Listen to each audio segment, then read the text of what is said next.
Eastern Conference showdown. We got the semifinals here with the Miami Heat taking on the Toronto Raptors. Both teams had really tough first series here in the playoffs, and oddsmakers have Miami on the road here as the underdog naturally at plus 4.5. I'm going to go ahead and I'm going to take Miami. When we start breaking these teams down, they match up really well. Toronto was better during the regular season against Miami, but now it's the playoffs, a little different scenario.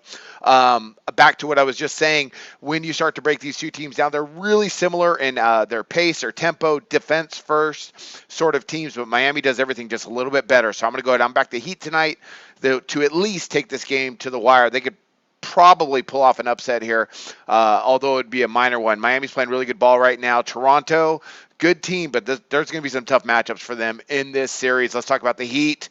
They rank fourth in the league, shooting 47% from the field. They rank sixth, allowing opponents to shoot just 43.8% overall. They also rank in the top 10 in most defensive shooting percentage categories.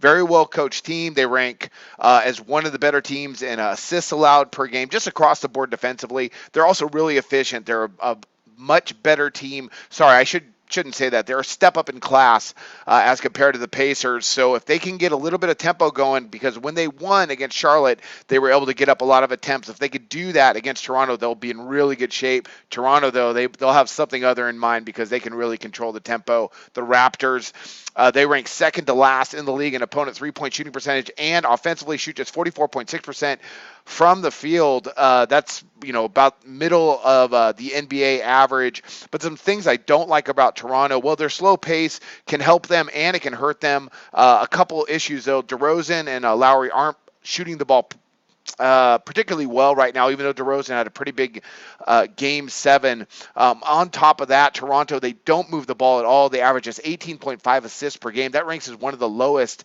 in the NBA. So I think they could struggle here against a Miami team that's playing well, that matches up with Toronto extremely well. So it's going to be a really tough series. I like for Miami to win this series, actually. I like the Raptors.